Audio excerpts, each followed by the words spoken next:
ምን አይነት ነገር ነው? ሁሉ ነገር እኮ እግረ መንገድ ነው። ሰው ለምንድን ነው ከማዕዱ በላይ የማያየው ይላል። የማይጣጣሙ የሚመስሉ ግን የሚጣጣሙ ሀሳቦች ይነሳሉ። አንድ ሰው የሚማረው ዙሪያውን ማይል ሲችል ነው እንጂ አትኩሮ ያረገበትን ብቻ ከሆነ ቀጭን መንገድ ነው። ምን ያስተምረዋል? ይዘና ነው የተባለው ይዘህ ይመጣል። የኔ ብለህ በመፈለግ አይን ግን ሁሉ ነገር ካየው እሱ ትምህርት ይሆናል። የነገንና የዛሬን ያንተና የኔን የሚያይ ሰው ነው የሚሻለው ወይስ የኔን ብቻ የሚያይ ነው? ጂኒ አለብህ ወይ?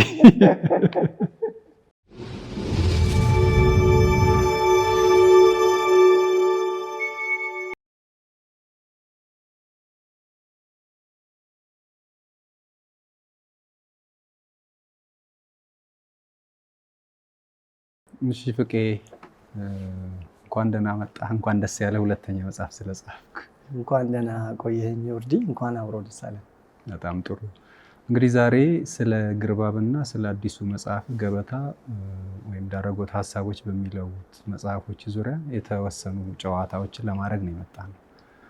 ወደ መጽሐፉ ይዘት ከመግባታችን በፊት ስለ ጽሁፍ ንሸጣና የአጻጻፍ መንገድ የተወሰኑ ጉዳዮችን እናንሳና በዛን ጀምር።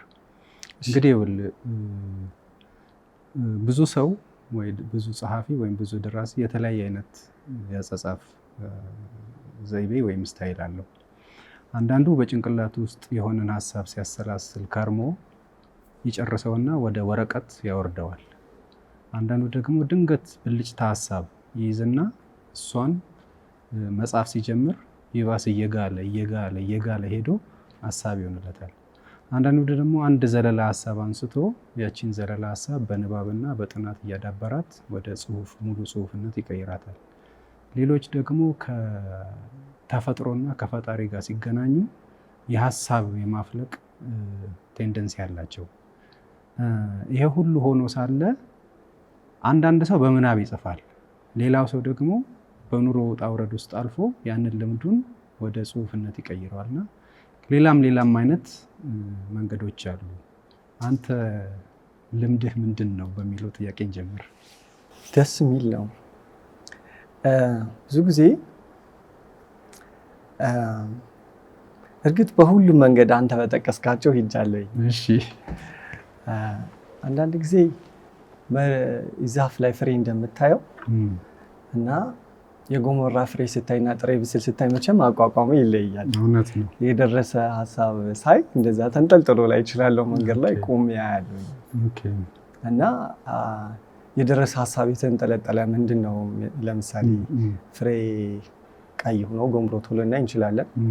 የደረሰ ሀሳብ ግን ምንድን ነው ምናምን ካልከኝ ለምሳሌ በቆሎን እኔ መጀመሪያ ጊዜ ሳይ ወይም ልብ ስላት የልብ ያልኳት ቀን ልጇን ያዘለች እና ፀጉሯን ቁጥጥር የተሰራች ሴት መስላኝ ነው ገርሞኝ የቆምኩት። ይሄ ውጣ ውረድ ነው እና መጀመሪያ ሳኩ ገርሞኝ። ምክንያቱም የልጅን ነገር ወልዶ የማሳደግን ነገር ታውቃለች። ከዛ ጠየኳት፣ ልክ እንደ ሰው ነው የጠየኳት።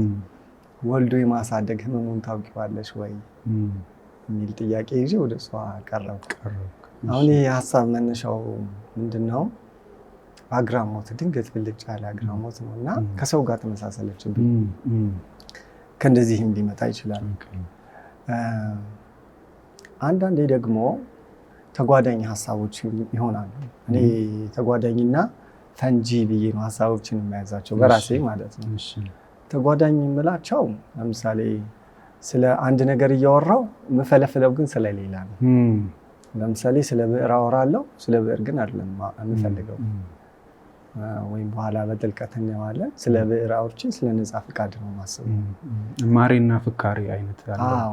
ግን እኔ ይሄ የምጽፈውን አይደለም የማስበው፣ ያኛውን ከጀርባ ያለውን ነው።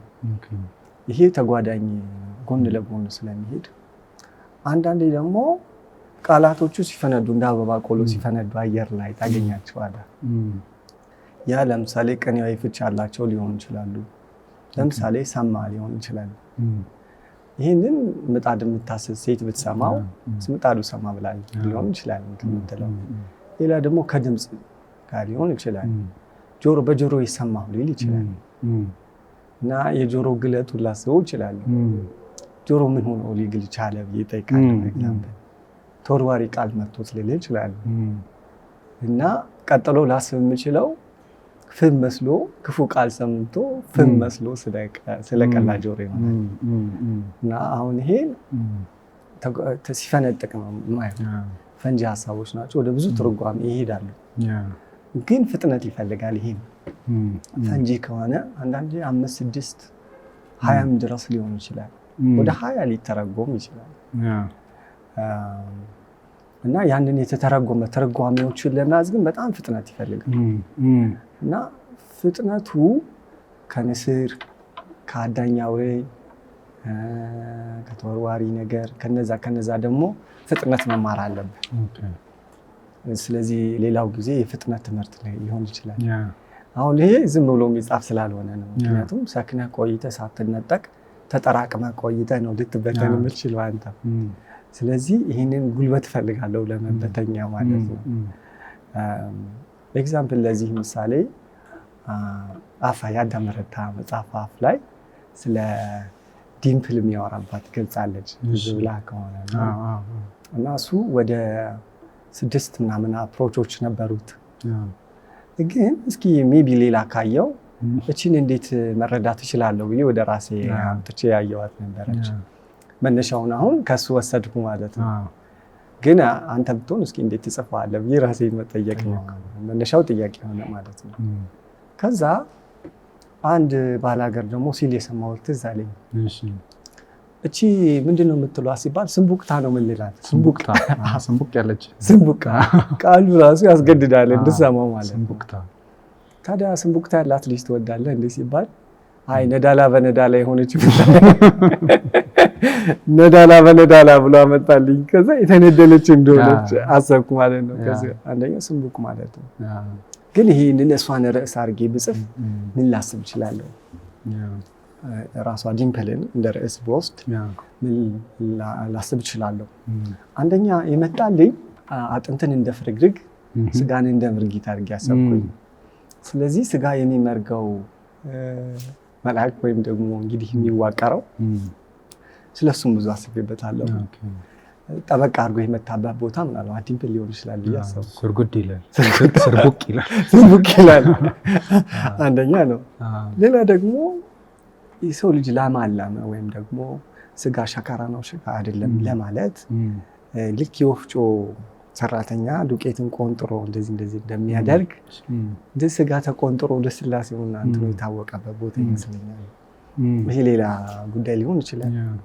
አይ አይደለም፣ እኔ ደግሞ እንደዚህ የሰረጎደ ቦታ አውቃለሁ። ምን ታውቃለህ? ጠብታ መጥቶት የተሸረሸረ ገበጣ የሚመስል መሬት። ስለዚህ ጉንጩ ላይ ምን ቢነካው ነው እንደዚህ እና አሁን ይሄ ፈንጂ ቃላት ያልኩ ናቸው። ራሱ ይፈነድቃል ቃሉ አንዱን እየጎተተው ምናምን። ግን ለዚህ ሳትቁነጠነጥ ዝም ብለህ ማየት ብዙ ሊበዛ ይችላል። አሁን ይሄ እና እያንዳንዱ ቀጥሎ የሚመጡት ሀሳቦች እያስገረሙኝ እየፈኩ ነው የሚሄዱት። አንደኛው በዚህ አይነት መንገድ ነው። ሌላም አይነት እንትን አለ ሀሳብ ለመያዝ ጥሩ ርዕስ ስለሆነ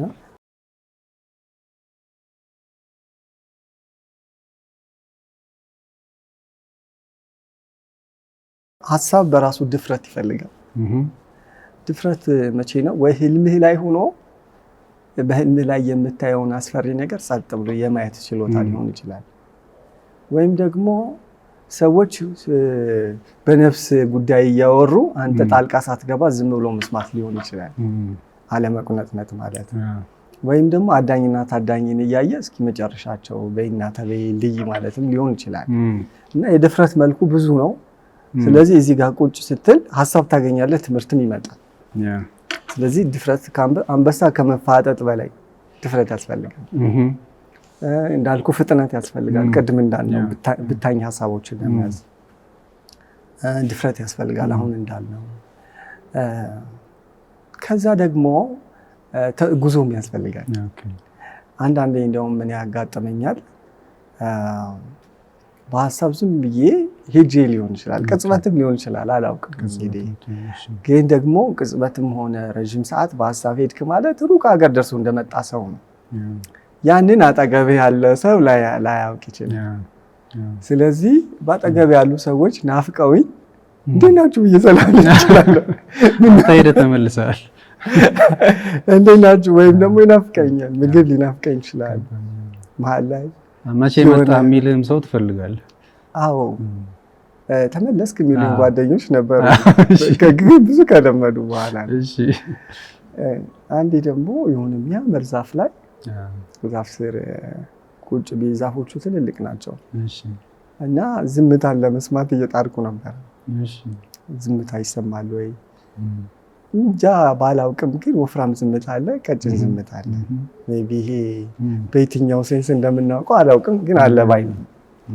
ወፍራም ጥላ አለ፣ ቀጭን ጥላ አለ። ይሄ ደግሞ እንዴት አይነት ነው? በምንህ ነው ተዳበስከው ካልከኝ መናገር ይከብደኛል፣ ግን የጥላም ውፍረት አለው እና ወፍራም ዝምታን ለመስማት እንደርጎ የወፈረ ዝምታን ላይ እየሰማው እረሳሁኝ ያለሁበትን አካባቢ። ከዛ ስባንን መቼ ነው የመጣሁት ብዬ ማሰብ ጀመርኩ፣ እዛ ቦታ ላይ ማለት ነው። ከዛ ቀስ ብዬ አካባቢውን አይቼ ምናምን ነው የት እንዳለው እንትን ያልኩት። ይሄ የሆነበት አሁን እኔ የምረዳው ከምትወዳቸው ሰዎች ጋር እየተጫወት ቀጠሮ እንደምትረሳ ከምወዳቸው ሀሳቦች ጋር እየተጫወትኩ ነው አካባቢን የረሳሁት ነው እንጂ ሌላ ተአምር ተከስቶ አይደለም። እንደዛ ነው የምረዳው። ግን ብዙ ጊዜ አይደለም፣ ከስንት አንድ ጊዜ ነው። ቅጽበትም ሊሆን ይችላል፣ ረዘም ያለ ጊዜም ሊሆን ይችላል። እንደዚህ እና በተለያየ መንገዶች ሀሳብ ይይዛለሁ። ደሳስ ይላል። አሁን ወፍራም ዝምታ ስትል የመጣብኝ የሎሬ ጸጋዬ ገብረመድህን አንድ ግጥም አለው አይደል? አብረን ዝም እንበል የሚለው ከኳኳታው እንጠራ ከሻሻታው እንገለል፣ እስቲ አንድ ጊዜ ዝም ብለን አብረን ዝም እንበል ይላልና እዛ ጋር ሆነ የምሰማው ዝምታ ወፍራም ይመስለኛል እኔ እንዲሁ ሳስብና።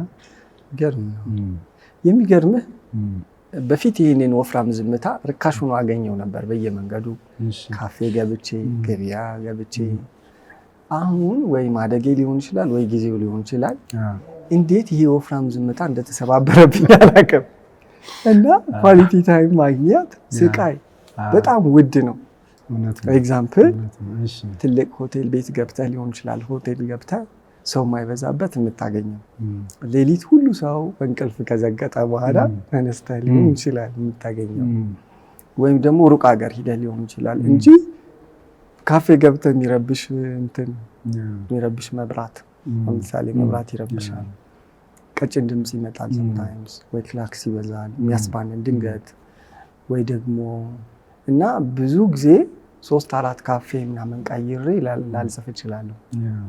ወይ ደግሞ አንዳንዴ የሚያወሩ ሰዎች ቶናቸው ተለያይተው ምናልባት የራሳቸውን ጉዳይ ነው የሚያወሩት እኮ እና ልሳደብ ራሱ ደርሼ ተነስቼ የሚሄድበት ጊዜ አለ።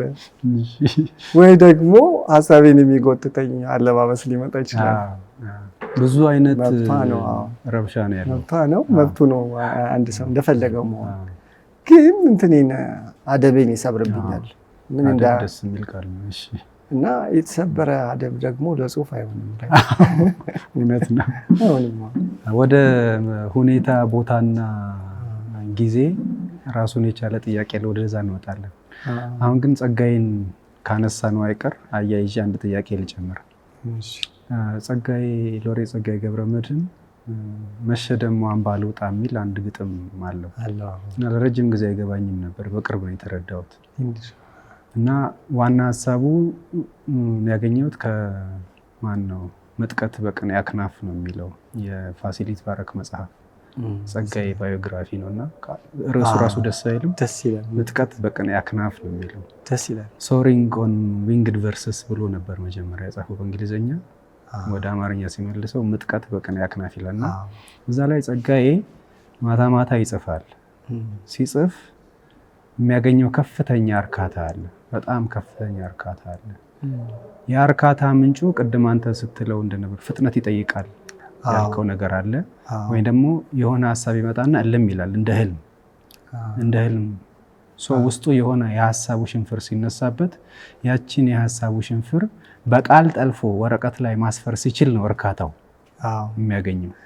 ሰው ያንን እርካታ ዛሬ ማታ አግኝቶት አይበቃውም፣ በማግስቱ ደግሞ ሌላ ያምረዋል፣ ሌላ ተውኔት፣ ሌላ ግጥም መጻፍ ያምረዋል። ምክንያቱም ያቺን እርካታ ፍለጋ፣ ያቺን ፍጥነት፣ ያቺን ጠልፎ በቃል ወረቀት ላይ ማስፈር ፍለጋ ማለት ነው። ከዛ ነው መሸ ደግሞ አምባል ውጣ የሚለው በማግስቱም ተነስቶ ነካክተዋል ቅድም። አንተስ እንደዚህ አይነት እርካታ ገጥሞ ያውቃል ወይ? እንደዚህ አይነት ሁኔታ ውስጥ ራስን አግኝተው ታውቃለህ ወይ? አዎ ወደ ጸጋዬ ወሰድከኝ። እንግዲህ አፈሩን ያቅልልለት ከነሳ ነው አይቀር። ምንድነው አንድ ቅድም የቅኔ አክናፍ ያልካታል እና ቅኔ በጣም መብረሪያ ነው። ወይም ግጥም ወይም ቆንጆ ግጥም ብለን እናምጣው በእኛ ቃሉ ብዙም አልወደውም ግጥም የሚለውን ለምን እንደሆነ አላውቅም። ምክንያቱም ትንሽ የግንበኛ ስራ ይመስላል። መደርደር ምናምን ግጥም አናጺነት አለው እና ቃል የሚያንጹ ሰዎች ሊኖሩ ይችላሉ፣ ግን ገጣሚ አይደሉም እነሱ። ምን ልል ፈልጌ ነው? ራሱ የሚለው እኮ ቤት መምታት ነው አይደል? አዎ ልክ በዚህ ትንሽ ያልተዋጣልኝ ነገር አለ። አንድ ቀን ሰብሰብ ብለን እናስብበታለን። ግን የቅኔ አክናፍ ያልካት እቺ በጣም ፍም የሆነች ቃልን ይዞ ተስፈንጥሮ የሚሄድ ችሎታ በጣም ጥሩ ነገር ነው እና ርዕሱን የቅኔ አክናፍ ማለቱ ራሱ በጣም ደስ የሚል ነገር ነው። ምንድነው አንዳንዴ ወደ ሀሳብ ማዕበል ወይም ባህር ውስጥ ስትጣል ሁሉን ሀሳብ ይዘህ መምጣት አትችልም። ግን ምልክት የሚሆኑ አንጓንጓዎችን ለይተህ ማምጣት አለብህ። እነዛ መወከል ቃላቶች ግጥም እንላቸዋለን፣ ቅኔ እንላቸዋለን። በኋላ እኮ እነሱም ስትተነትናቸው ወደ ባህር ነው የሚነክሩ እና ለዛ ንቡር ጠቃሽ የነበረን ይጠቅሳል እንጂ ዝም ብሎ አምጥቶ እንዳለ አይደረድርም። ምልክት ብቻ ነው የሚለው። እንዲያውም አምላክም ሲልክ ምልክት ነው የሚልከው። ያንን ምልክት ተንተርሶ መሄድ የሚችል ሰው ነው ወደ ባህሩ የሚገባው። ለአማኒም ምልክት ያስፈልገዋል፣ ለገጣሚም ምልክት ነው የሚያስፈልገው፣ ለተጓዥም ምልክት ነው የሚያስፈልገው። በቀኝ ሊድ በግራ ሲል በዚህ በኩል ሁለት አይጠይቅም ገጣሚ እና ያ አክናፍ ማለቱ በጣም ደስ ይላል። እዚህ የተነሳው ወደ ሀሳባችን እንመለስና መሸ ደግሞ አምባል ውጣ ብሎ ተመልሶ እንትን ሲል እኔ ቶሎ እንደምራመድ አላውቅም ነበር። የሚገርመኝ ለካ መንገድ ላይ በጣም ቶሎ ነው የምራመደው። ሰው ብዙ ቀን አልደርስብህም ምናምን እኔ እና ሲደብረኝም ሳስብም ቶሎ ነው የምሄደው። መንገድ ላይ በጣም በፍጥነት ነው የምሄደው። እንደሚሄድ ግን ልብ አልልም። አንድ ጊዜ የሚያስተውሉኝ ሰው አሉ። እንትን የባንክ ጥበቃ ናቸው። ለረጅም ዓመት እንደዛ ያዩኛል ስመላለስ። አንድ ቀን ቆይ ልጄ ብለው እጄን ያዙኝ። ደግሞ ከሴት ጋር ስትሄድም አላይም ደግሞ ብቻ ነው የምትሄደው አሉ። እዛ ደግሞ ተሻኩላይ ነው የምትሄደው ሁል ጊዜ። ምን ገጥሞ ነው ምናምን ብለው ጠየቁኝ።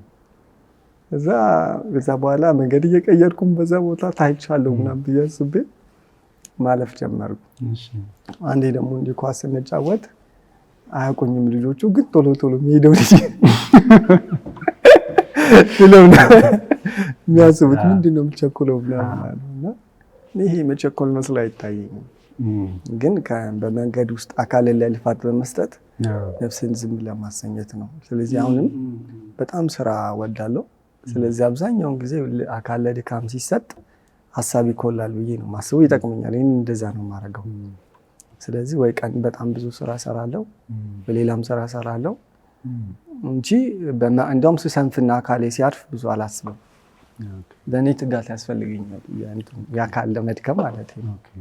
ለዛም ይሆናል ቶሎ የሚሄደው እና ረዥም መንገድ እንደዛ ወይም ደግሞ ስራ እንደዚህ ጫጫታ የንግድ ምናምን ከዛ እንትን እላለሁ ማለት ነው። ከዛ ደግሞ መሸ አምባል ውጣ ከጻፍኩ በኋላ የሚሰማኝ ሪሊፍ አለ። አንደኛ ጸጸት አይሰማኝም። ጥሩ ሀሳብ መጥቶልህ ካልጻፍከው መልእክት ያላደረስክ ሰነፍ የሆንክ ይመስላል እና ጸጸት አለው። ስለዚህ ያችን ጸጸት ለማለፍም እንትን ትላለህ።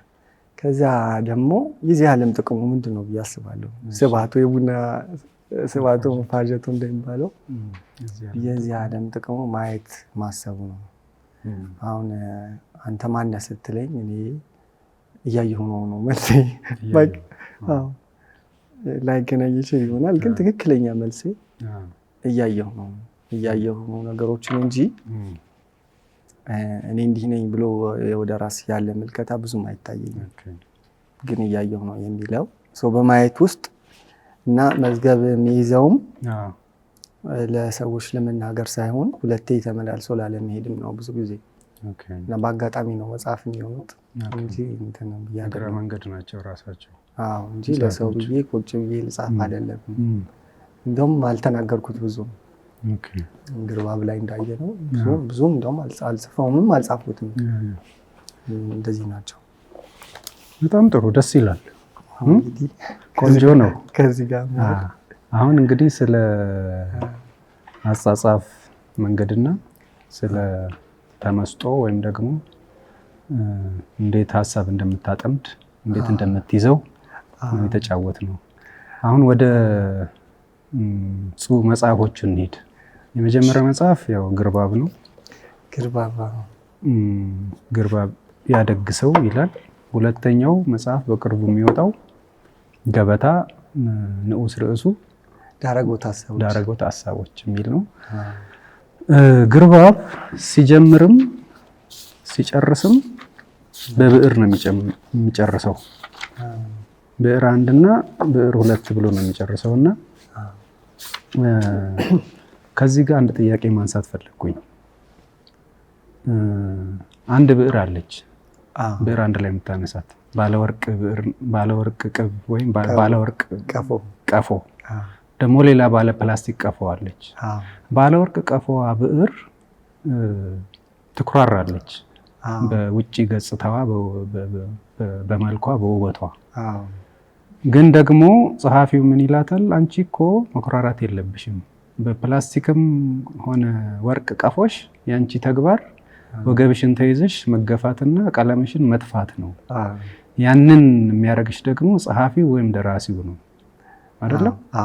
እንደዛ ሲያደርግሽ ጸሐፊው የማንን ሚና ይወስዳል? የፈጣሪን ሚና ይወስድና ፊደልን ይፈጥራል ይላል።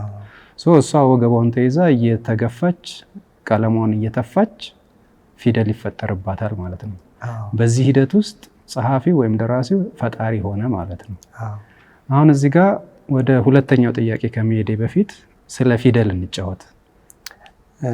ጥሩ ብለሃል። ፊደል ገበታ ላይ አንደኛው የፊደል ገበታ ነው።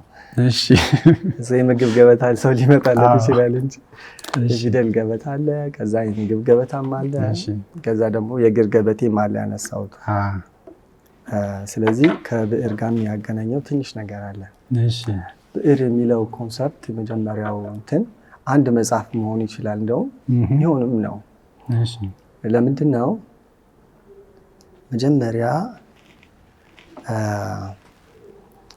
እየሄደች ማለቋ ይገርመኛል። ብዕር እየሄደች ነው የምታልቀው። ከዛ ነፍሷ ወይም ቀለሟ አልቆ አካሏ ባዶ እንደሆነ ትላለች። ባዶ የሆነችው ግን ባዶ ከሆነ አይደለም። ትርጉሟ ቀለሟ ያለው መንገዷ ላይ ነው እና እኛ መንገዷን ተከትለን ህያውነቷን እናገኛለን። አሻራዋን ጥላ ነው የምትሄደው። ግን ምናልባት ህልውና ቢኖረው ባዶ ቀፎ መንገዱን ማየት ቢችል መሞቱ ያመልጠው ነበር፣ ከሞት ያመልጥ ነበር።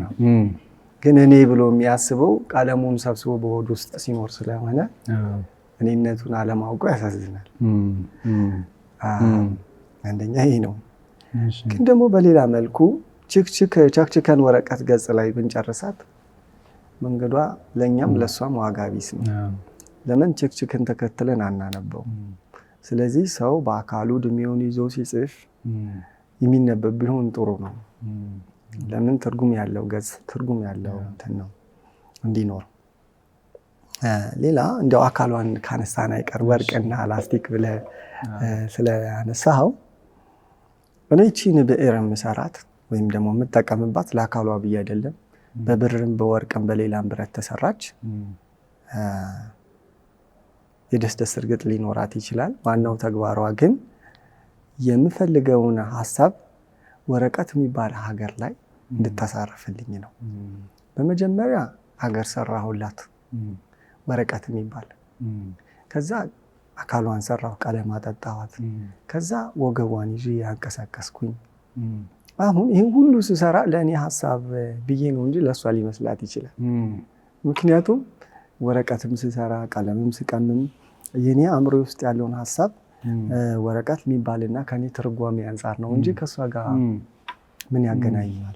ተጎልጉሎ መኖር ነው እንዴ እሷ የገረማት? ወይም ደግሞ በአፏ በአይኗ ስለተፋችው የወለደችው ልጅ ከሷ የወለደችው ልጅ ፊደል እውነት የሷ ነው እንደሚመስላት? መንገዷስ እንደዚህ የተጠምዝዘን ቆልምመን ያስቀመጥነው መንገድ እውነት እሷ ሄደች ነው እንደሚመስላት? እውነት መንገዱን የኔ ትለዋለች እንደ ወረቀት መስመሩ? እና ይህንን ዝም ብዬ ትልልቅ ጥያቄ እያመጣው የጫንኩባት ራሴን እመለከታለሁ። ምንድነው እጣዬ ግን መንገዷን ራሱ መ ነው የምትለው አይደለ?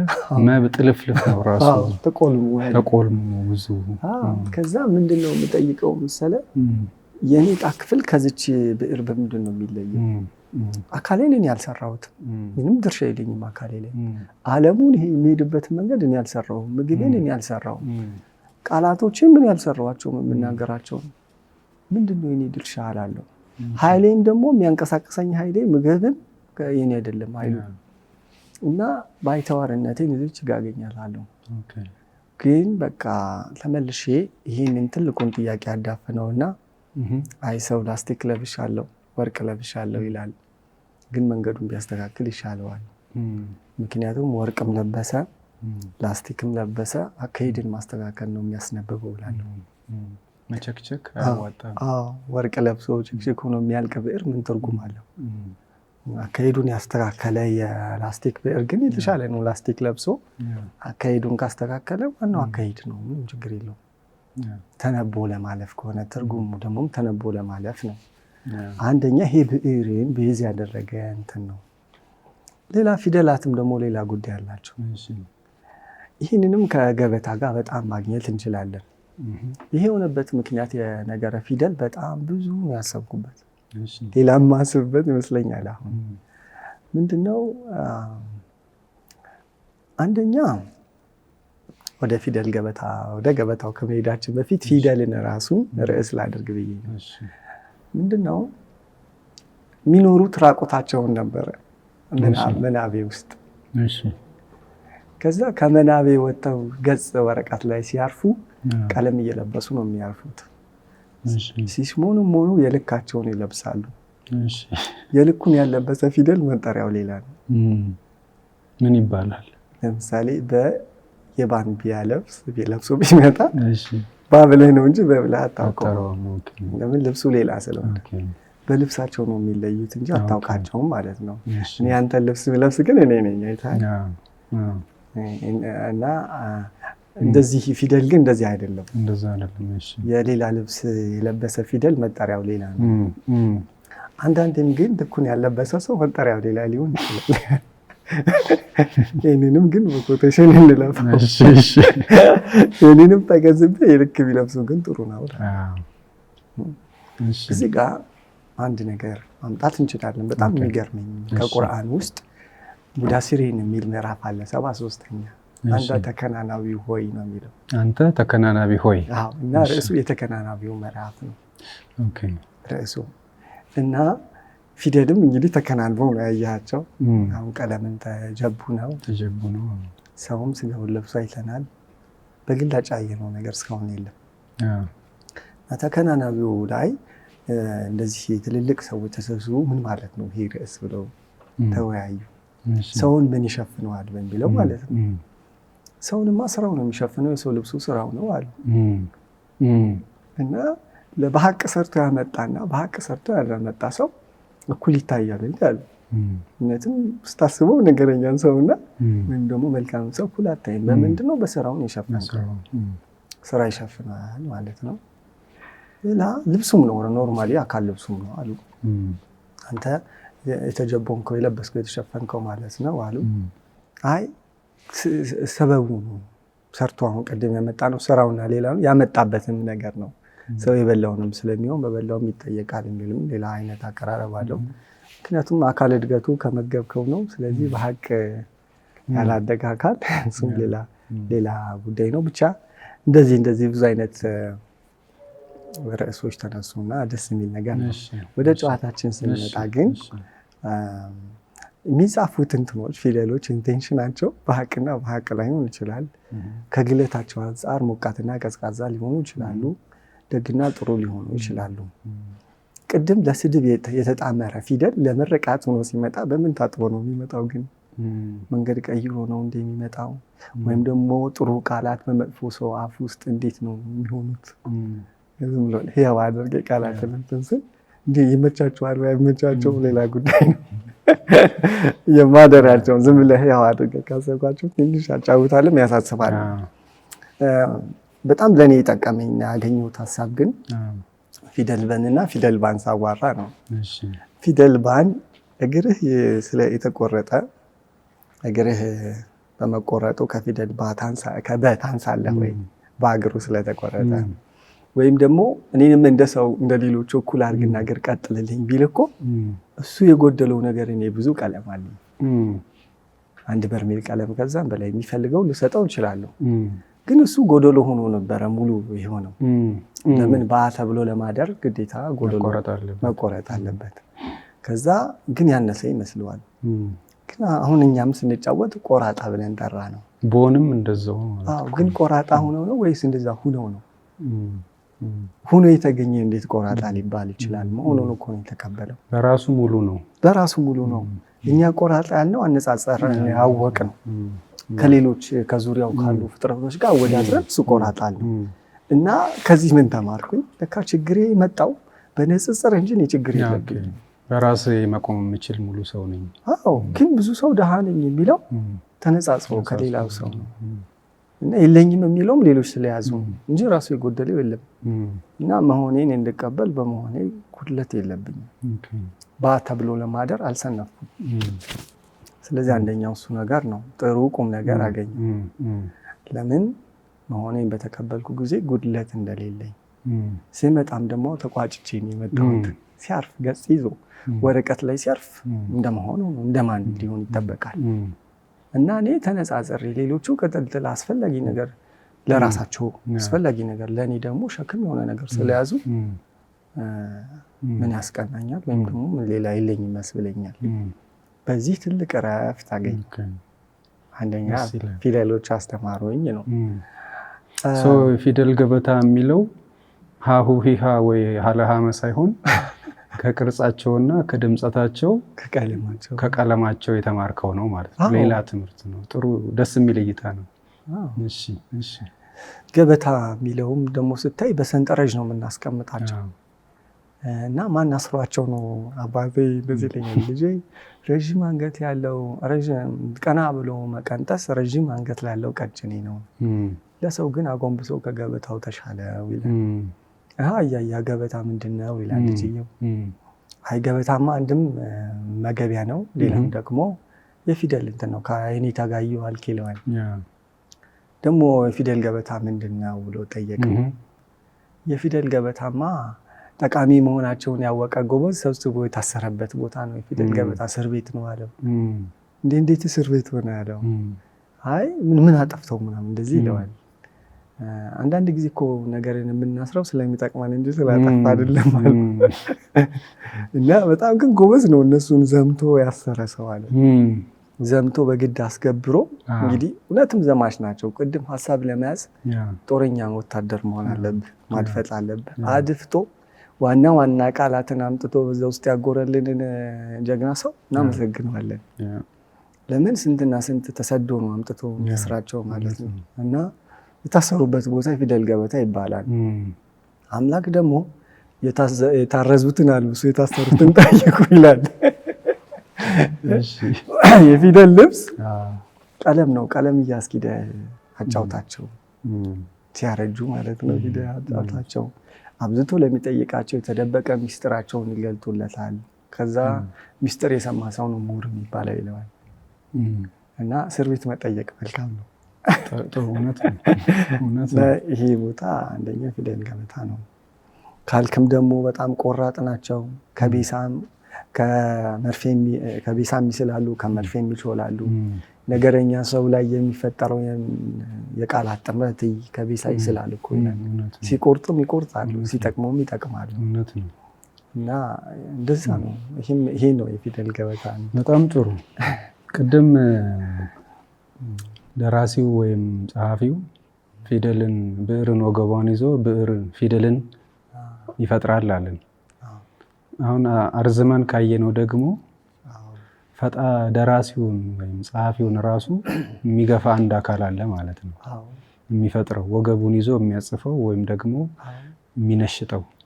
እዚህ ጋር አንድ ምሳሌ ላንሳ እንዲሁ ጨዋታውን ለማዳበር እንዲሆን።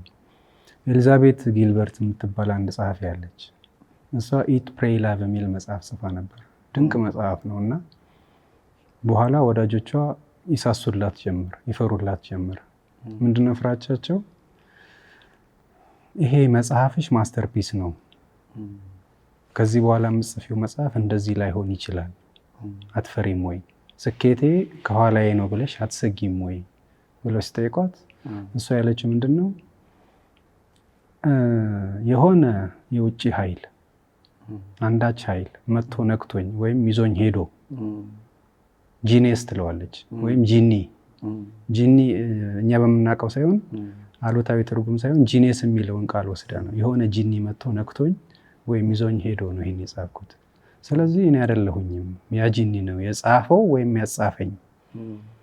ስለዚህ የሚቀጥለው መጽሐፍም የሆነ ኃይል መጥቶ ከነካኝ ወይም ደግሞ የሆነ መንፈስ ይዞኝ ከሄደ የተሻለ መጽሐፍ እጽፋለሁ። ስለዚህ አልሰጋም፣ አልፈራም። እና አንተስ ጂኒ አለብህ ወይ? የሆነ ይዞ የሚሄድ ኃይል አለ ወይ? ውስድ ስምጥ የሚያደርግህ እንደ አያሙሊያስ እየጨበሪት አለብህ ወይ? ደስ ይላል።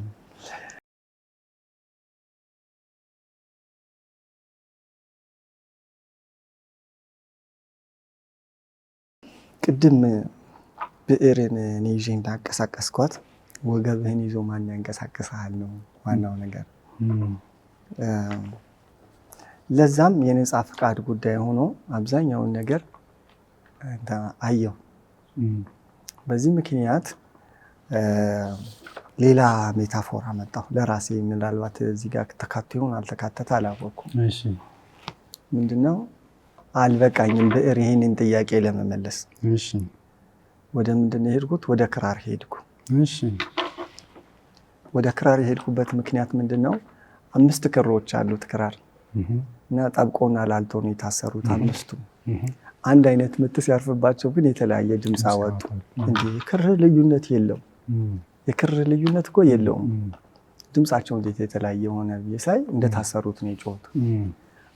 እንትና ለካ ሰዎች ድምፃቸው የተለያየው አንዱ ይሳቀው አንዱ ይላቀሰው ታስሮ ነው። እንደከረሩና እንደላሉ። አንዱ ብዝብዝ ይላል፣ አንዱ ተመስገን ይላል፣ አንዱ ያለቅሳል። የሁሉ ዜማ ኬዝ ነው።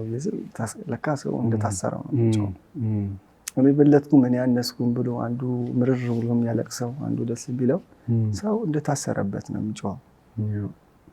ከዛ ተመልሼ አየው። እውነት እኔ ክር ነኝ እንደ የክራር ክር ወይም እኔ ብዕር ነኝ ወይ ተይዤ የምገፋ ብዬ። ከዛ ክሮች እየተበጠሱ ግን ዜማ ይቀጥላል። አንድ ትልቅ ነገር አየው። ክራር ክር እኮ ይበጠሳል። ገርፈው ከአምስቱ አንዱ አውታር ሊወጣ ይችላል፣ ይበጠሳል። ሲያርፍበት ግን ዜማው አይቀርም። አምባሰል የምትለው ወይም ሌላ የምትለው አይቀርም እና ለዛ ዜማ ይገበራሉ ማለት ነው። እነዛ ተበጣሽ ጅማቶች ጅማት ብለን ወደኛ ቀረበ። እኔም ጅማት አለኝ አለን ሁላችን። እና ይሄ ሁሉ ሰው ይተካከል እና ይሄ ሁሉ ሰው የሚተካከለው ምንድነው? ለዛ ሲባል ነው።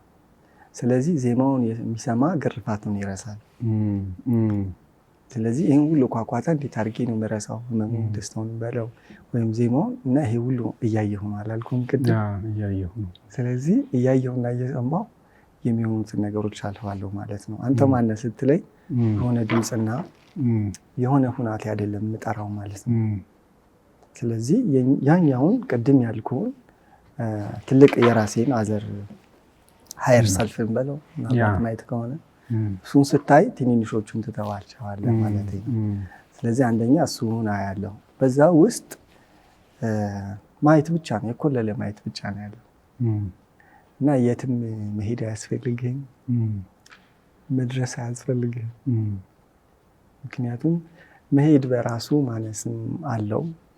መሄድ በራሱ ምክንያቱም ከዚህ ተዛ ስትሄድ ቅድም ምኞት አሁን ደግሞ ናፍቆት ነው ተመልሶ ይመጣል። ስትከነተብ ነው የምትኖረው። ባለህበት ከሰከንክ ግን መስከን መድረስ ነው። እንደውም ብዙ ጊዜ ሳይሄዱ መድረስ እያልኩ አነሳሁት ለዛ ነው። ምክንያቱም መመናተል ነው አለበለዛ መናፈቅ፣ ከዚህ ምኞት፣ ከዚህ ትዝታ፣ ከዚህ ብዙ ነገሮች ይረብሸዋል እና ይመስለኛል ብቻ ጥሩ ነው። አሁን ማየት ስትለኝ ማየት ዝም ብሎ ማየት አለ፣ ማጤን አለ፣ ማውጠንጠን፣ ማሰላሰል ምናምን አለና ቀጣዩ ጥያቄ ከዚሁ ጋር ስለሚያያዝ እሱን ላንሳ።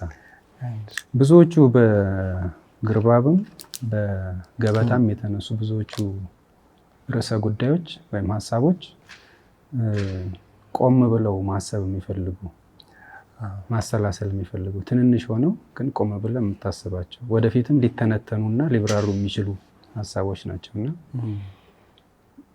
በሚገርም ነገር በሌላ መልኩ ደግሞ ምንድነው በዙሪያችን ያሉ ግዑዝ ነገሮች፣ የተፈጥሮ ክንውኖች፣ የሰው ለሰው ግንኙነቶች እነሱን በማጤን በማሰላሰል በመቻልህ ይመስለኛል ብዙዎቹን ሀሳቦች ጠልፈህ ለመያዝ የቻልከው ወይም ቅድም እንዳልከው እንደ ወታደር አድፍጠህ ለማጥመድ የቻልከው ማለት ነውና ይሄንንም ገበታንም እያነበብኩኝ አንድ ግጥም ወደ ውስጤ ይመጣብኝ ነበር። በእውቀቱ ስዩም በድንቅ አብቃይ ምድር የሚል አንድ ግጥም አለው። ሲያምር እሱ ራሱ በድንቅ አብቃይ ምድር ነው የሚለውና እሱ ምንድነው የሚለው የግጥሙ ሀሳብ እኛ ዓለምን ከጥቅሙ ነጥለን ሚስጥሩን ለመመርመር ውበቱን ለማድነቅ አልታደልንም ወይ አልተፈቀደልንም ወይ ይልና ምሳሌዎች ያነሳል። ለምሳሌ ዝናብን ያነሳና ዝናብን ለመስኖ ውሃውን ለመስኖ ካልሆነ በቀር እንደ ሸማ ከአየር ሲተጣጠፍ ዝም ብሎ ማየት ለኛ አልሆነልንም ወይ። ዶሮን ያነሳና ዶሮን ከዶሮ ወጥ ነጥለን መመኘት አንችልም ወይ። ዋርካን ያነሳና ዋርካን ወይ ለአምልኮት ወይ ለመጠለል ወይ ለማገዶነት የለም ንብን የሚወስድና ማህሌቷን ከማጣጣም ይልቅ ስትንቀሳቀስ የምታወጣውን ድምፅ ሰምና ማሩን ነው የምንወስደው የሚል ግጥም አለውና ያንን እንደዚህ ሀሳቡን እያበረራ ይመጣና መጨረሻ ላይ ምን ብሎ ነው የሚዘጋው ግጥሙን? ከጢስና ውሃ የተሰራ ሸማ በአየር ይታጠፋል፣ ንቡም ይዘምራል፣ ዶሮውም ይጭራል፣ ንቡም ይዘምራል፣ ዶሮውም ይጭራል፣ ዋርካውም እጆቹን በአየር ላይ ይቀዝፋል። የማይገርመው እንደገና ያልበለው ይሄንን ደስ የሚል ግጥም። ግጥሙን ምን ብሎ ነው የሚጨርሰው? ከጢስና ውሃ የተሰራ ሸማ በአየር ይታጠፋል፣ ንቡም ይዘምራል፣ ዶሮውም ይጭራል፣ ዋርካውም እጆቹን በአየሩ ይቀዝፋል፣ በእጆቹ አየሩን ይቀዝፋል። የማይገርመው ትውልድ በድንቅ አብቃይ ምድር እየኖረ ያልፋል ይላል። ያንተም ብዙዎቹ ጉዳዮች ሳይ ግዑዝ የሆኑትንም ጉዳይ የሰውንም ጉዳይ የተፈጥሮንም ጉዳይ አይተህ ነው አጥምደህ ሀሳብ የምታስቀረው በሁለቱም መጽሐፎች እንደኔ ያረዳድና ከግዑዝ ነገር ከተፈጥሮ ከሰው ልጅና ከፈጣሪ ያለህ ጉዳይ ምንድን ነው? ደስ የሚል ጥያቄ ነው። በጣም በእውቀቱ በጣም ደስ የሚል ሰው ነው። እውነት ነው። ጥያቄ የለም። አመሰግናለሁ። ኦኬ የሚገርም ነው። አንዳንዴ ምን አስባለሁ መሰለህ፣ የመጀመሪያ ጊዜ የአንድ የላኦዙ መጽሐፍ ዩኒቨርሲቲ ያለው ደረሰኝ። ታኦ ቲቺንግ የሚለው ነው። አላውቀውም መጽሐፉን ከዛ በፊት። ከዛ ስለ መጽሐፉም አላውቅም እና ካነበብኩት በኋላ እኔ አይደል እንደ ጻፍኩት ምክንያቱም አብዛኛውን ሀሳብ አለኝ አስቤበታለሁ እና እሺ እኔ ነኝ የጻፍኩት ወይም ደግሞ ምን ድል ሰጠኝ የማላውቀው ቦታ ሌላ ነው ያለው እንዴ ብዬ ጠረጠርኩ። አሁን ይሄ መቃዠት ሊመስል ይችላል፣ ግን እንደዛ ጠረጠርኩ። የሚገርምህ ወይም ደግሞ ይሄን የጻፈው ሰውና እኔ የቀዳሁት ሀሳብ አንድ ቦታ ላይ ሀሳብ ኩር ያለ እዛ ሂደናል እኩል ብዬ አሰብኩ። ከዛ ግራ ገባኝ። የእውነት ነው የምልህ አብዛኛዎቹን ሀሳቦች አስቤያቸው ነበር። ከዛ ስለ መጽሐፉ ተመልሼ ሳነብ 2000 ዓመት በፊት የተጻፈ ነው። አንድ ግን አሁንም እጠረጥራለሁ የሰው ልጅ ይሄ ብቻ አይደለም እድሜው ብዬ ሌላ ቀን እናወራበት ይሆናል። ይህንን ያልኩት ምክንያት ምንድን ነው ካልክ በክረምት እንቁራሪት ውሃ ሁሉ አይኔ ውሎ ሲወራጭብን ከረመና በበጋ ግን ስምጥ እንቅልፉን ተኛ። ቋንቁራ ስባሪ ይዞ ትንሽ ውሃ ስጡኝ አላለም። እና ይገርመኛል ችጋሩ ነው እንዴት እንዳለፈው ስምጥ እንቅልፉን በመተኛት።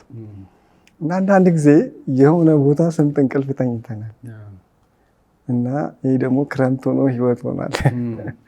በኮቴሽን ልተው ግን እና መገኘት ማየት ስለሆነ እና ያየኋቸውን ሀሳቦች ልብ ብዬ እመለከታለሁ ብዙ ጊዜ። አንደኛው አሁን በእውቀቱን ሀሳብ ስታነሳ አብዛኛዎቹ ያሳሰቡኝ ጉዳዮች ናቸው። ስለ ዋርካ አስቤያለሁ እዚህ ግጥም ውስጥ። ስለ ዶሮዎቹ ምናልባት አስበህ ከሆነ አጋጣሚ ነው፣ ግን ስለ ዶሮ አስቤያለሁ። ስለ ጭስ አስቤያለሁ አጋጣሚ ሆኖ እና ስለ ውሃ አስቤያለሁ። እና በሆነ መልኩ አብረን ሳንቀዳ አንቀርም፣ ቅድም እንዳልኩ ማለት ነው ከዛ ሰው ጋር። ግን ይሄንን ደግሞ ጥሩ እና ደስ የሚል ሀሳብ ስላለው ትንሽ ተጫውተን እንለፍ። ምንድነው የማየው ግንድ ከየት መጣ ብዬ ነው የጠየቅኩት። ግንድ የምናየው ዛፍ ወይም ደግሞ አፈር ዝም ብለህ አስቀምጠህ በቃ ስትሄድ በቅሎ ታገኘዋለህ። አልዘራሁበትም። ያ አረም እንዴት ነው የበቀለው የሚል ጥያቄ ጠይቄ የሄድኩበት እንትን ነው። አንደኛ የሰው ንግግር ሰምቶ አፈር እጽዋት ማብቀል ይችላል ብዬ ነው የጠረጠርኩት። ንግግር የበላነው ንግግር፣ የክፉ ሰው ንግግር መራራ እጽዋት፣ የደግ ሰው ንግግር ደግሞ የሚጥም ፍሬ ያለው ሆኖ ሊበቅል ይችላል። እና ለዚህ መንገድ ይኖሩ ይሆናል እንደሚል ልፈልግ ሄድኩኝ። እና የሄድኩበትን ርቀት ነው የምነግርህ። ከዛ የፀሐይ ብርሃንና እንትን ምንድን ነው የሚያደርገው? ቅጠል ምንድን ነው የሚሰራው? ቅጠልማ እንደ ትጉ እናት የፀሐይ ብርሃንን ጋግሮ ግንድ ያደርገዋል። ግንድ ምንድን ነው ስትለኝ እንደገና አባይን እንደምንገድበው እኮ የፀሐይ ብርሃን ተውጦ የቀረ የፀሐይ ብርሃን ግንድ ነው። ከዛ ስናቃጠለው ይሄ ፍሌሙ እንደ ውሃ እየበነነ ይሄዳል። የምድር ንብረት የሆነ አመድና ጭስ ደግሞ በኖ ይጠፋል። እንደዚህ ሊሆን ይችላል ብዬ አሰብኩ። ዝም ብሎ መላምት ነው የመጀመሪያው። እንደገና ደግሞ እስኪ እውነቱ ምንድን ነው? እንደገና ደግሞ በትምህርትም ደግሞ ሄዱ። ቅጠል ላይ ምንድን ነው የሚሆነው? ቅጠል ላይ የክሎሮፊል የሚባል አለ ቅጠል ላይ። እነሱ የፀሐይ ብርሃንን ይዘዋል። ከፀሐይ ብርሃን ኢነርጂ ያገኛል ማለት ነው። ያ ኢነርጂ ከካርቦን ዳይኦክሳይድ እና 6 ካርቦን ዳይኦክሳይድ 6 ውሃ አድርጎ ግንድ ይሰራል። እና አብዛኛው የምናየው ግንድ የተቃጠለ ጭስ ምናምን እና ከታች ውሃ ተቀናጅተው ነው። እና ትንሽ ኢነርጂ ደግሞ አለች ከፀሐይ የመጣች። ያቺ ኢነርጂ ለምሳሌ ከ1000 ኪሎ እንጨት ውስጥ 0.1 ሚሊግራም የምታክል ማሳ አለች። የእንትን ትንሽ ናት ግን የፀሐይ ብርሃን። እሷ በጣም እንዲሰራ እንዲገነባ ታደርጋለች ከካርቦን ዳይኦክሳይድ እና ከዋተር እንጂ አፈር በልቶ ግንድ አያድግም። እና አሁን ከዚህ በኋላ ከዚህኛው እውቀት በኋላ ያገኘሁት ያሳሰበኝ ካርቦን ዳይኦክሳይድ እና ዋተር ሳይሆን እቺ 0.1 ሚሊግራም የሆነችው ፀሐይ ምንድን ነው የምትሰራው የሚለው ነው። እቺ እንግዲህ ከዚህ ዓለም አይደለም የመጣችው፣ ከላይ ዓለም ነው የመጣችው። ግን ገንብታልናለች ካርቦን ዳይኦክሳይድ ውስጥ ካርበን ቼን እንግዲህ የምታውቁት ነው በትምህርትም። ካርበን ቼንን ካርበን ቢልዲንግ ማቴሪያል ኦፍ ማተር ነው እንትን ካርበን። ከዛ ደግሞ ወተር አለ። ይህን በመጠቀም እንዲገነባ ካርበን እንዲሰራ ያደረገው የፀሐይ ብርሃን ነው። ወደ ግሉኮስና ምንድነው ወደ ሴሉለስ በመቀየር ይባላል አሁን ግን ያው። እና ይሄ ሲሰራ አየው። ከዛ ቀጥሎ ማስበው ምንድነው ኢንስፓየር ያደረገችኝ ሀሳብ እንደ ፀሐይ ብርሃን አያታለሁ። ቀጥሎ ይሄ ራፍ የሆነውን ነገርና የተደረደረውን ይሄ መሳቅ ቀጥሎ አበባ ይመጣል አይታል። አበባ እንኳን ተገንብቶ ነው። እና የዚች ከሰማይ የመጣች ከፀሐይ የመጣች ብርሃን አበባ ስሯ ሲለያይ ቀይ አበባ ነጭ አበባ እና ደግሞ ቋንቋ ጥጥ ሲሆን ይሆናል። እና የማየው አሁን ዛፍ ሳይ ያ ነው ያለው። ይገርመኛል፣ ደስ ይለኛል። እውነት ነው የምነግርህ። ይሄ ምንድነው ሀሳብ የሚሰጥ ጥቅም ጠልቀህ እንድትገባ ዛፉን እንድታየው ያደርጋል። ከዛ መልሼ ይህን ከተውኩ በኋላ የሞኝ ጥያቄ ይጠይቃለሁ። አብዛኛው የብስለት ጥያቄ ነው አሁን ያወራ ነው። የሞኙ ጥያቄ ግን አንድ የቆመ ዛፍ አየሁ። አንተ ከድተህ ነው እዚህ ብቻህን የቆምኩ ወይም ዘመዶች ርቀውህ ብዬ። የቆመ ዛፍ ነው።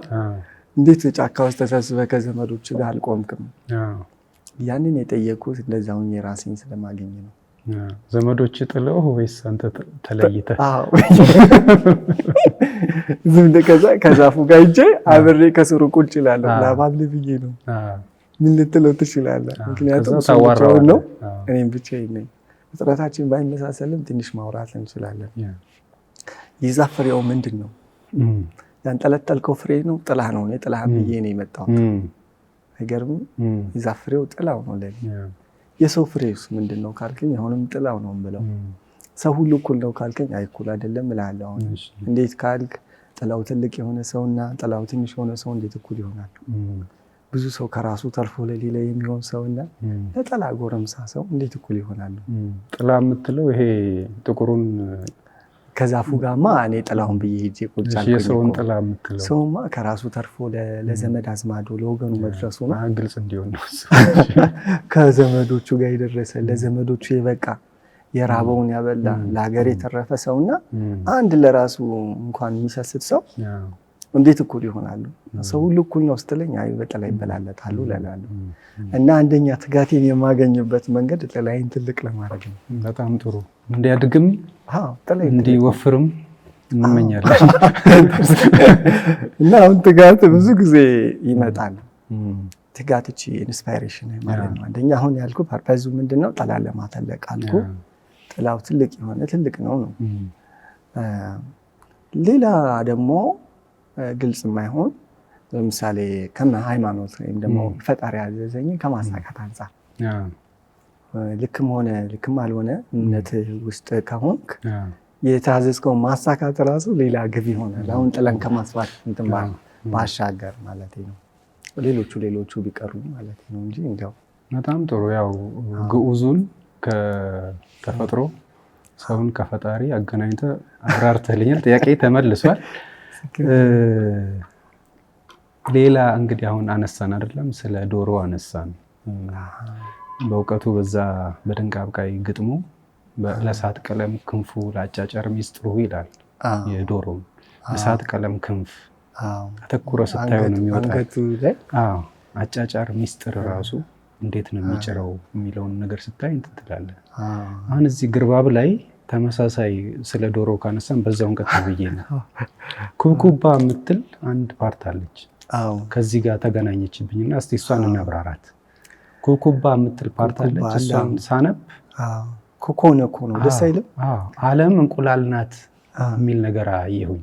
አሁን ካልከው ጋር ማብራሪያ ስለሚሆን እናት ዶሮ እና አባት ዶሮ እያወሩ ነው የሚጀምረው ታሪኩ አይደለም? ምንድን ነው የሚባባሉት? እስቲ ከዶሮ ከእንቁላል ከእጩ ጀምረ ከኩብኩባው አንስተ እስከ ቅርፊቱና እስከ ዶሮዎቹ ያለውን ተምሳሌትነቱንም አብረህ የምታብራራ። አሁን እዚህ ጋር ይሄ ሀሳብ በመጀመሪያ የመጣው ዶሮውን አይቼ አይደለም፣ ግን የሆነ ሀሳብ ሲያንጠራውስህ ነው የሚባለው። ሀሳቡ ሲያታግድህ መባያ ትፈልጋለህ። ታኮ መፍኪያ ማለት ነው።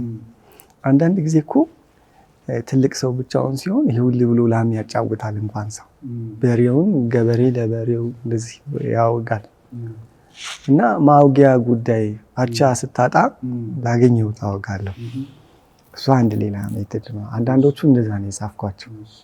ከእነሱን አይቼ አይደለም የጻፍኩት ልበልባቸው።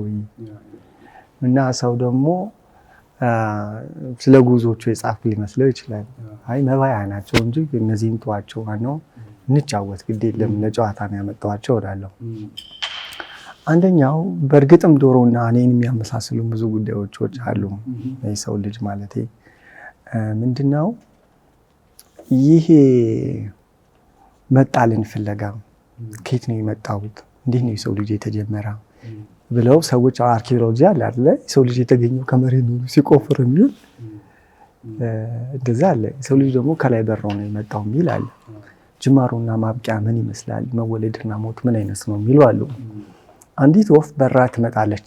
ጭቃማ መሬት ላይ ስታርፍ በራ ስትመጣ የረገጠችው የመጀመሪያ ኮቴ እና መጨረሻ በራ ሄደችበት ኮቴ ማብቂያዋም መጀመሪያዋም አይደለም።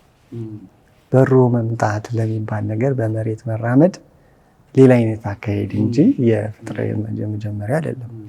ማብቂያም ሌላ አይነት በሮ የመሄድ አካሄድ እንጂ ማብቂያ አይደለም። ስለዚህ ጅማሮና ማብቂያን መጠርጠር አለብን የሚል ሌላ አይነት አቀራረብ አለው። ስለዚህ ይህንን ጥያቄ ይዤ ወደ አሳም ሄጄ ነበር። አሳም ጋር ያወራሁት ጉዳይ ነበር። አንደኛው ከዶሮ ጋር ያወራሁት ጉዳይ ነው እና እናት ዶሮ አሁን ስትባትል አይታት ከሆነ ልጆቿን ታሳድጋለች። ኩት ኩት ብላ ታለቅማለች። በክንፏ ሰብስባ እንትን ትላለች። ልጆቿን ታሞቃለች። እንቁላል አቅፎ ጭሮ አብልቶ በክንፍ አሳድሮ ከማለት አንጻር ይኸው የምትደክመው ድካም። አሁን እናትና አባት እኩል ይሆናሉ እላለሁ። ዶሮዋን እያየሁ አባቴ ነው ያለው። አሁን ዶሮዋን እያየሁ ምንድነው የእናት ትጋት ሲታየ እና ብዙ ጊዜ አንድ ዶሮ ዝም ብሎ አጥር ላይ ወጥቶ ሲዘልና ክንፉን እየዘረዘረ መልኩን እንትን ነው ማየው። ምንድነው የዚህ ዶሮ ሚና እያልኩ ለረጅም ጊዜ ጠይቄያለሁ።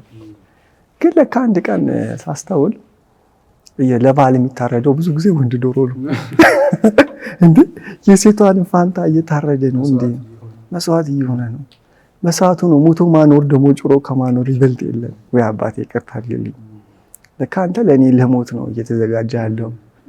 ጭሮ ከማብላትማ ደግሞ አባት ጋቢ ለብሶ ሲቀመጥ ስራ ፈት ነው ይመስላል የሚል ሀሳብ ሰጠኝ። ዶሮ ታርዶ ማኖር አሁን ማስበህ ከሆነ ጦርነት በመጣ ጊዜ ምን ባለ አብዛኛው አባቶች ነው የሚያልቁት።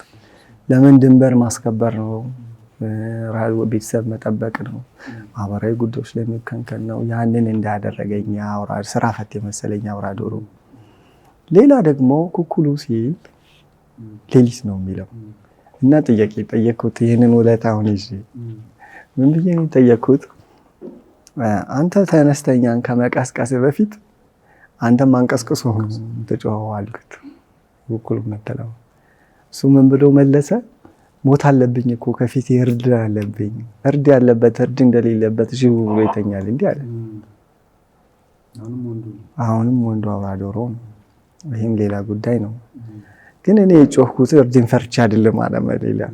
ከሰማይ የወረደ መላእክት በር ላይ ሌሊት መጥቶ ሲቆም አየሁ አለ። እና መልአክ ደግሞ ክንፍ አለው አለ። እኔም ደግሞ ክንፍ አለኝና ዘመዳማቾች ነን።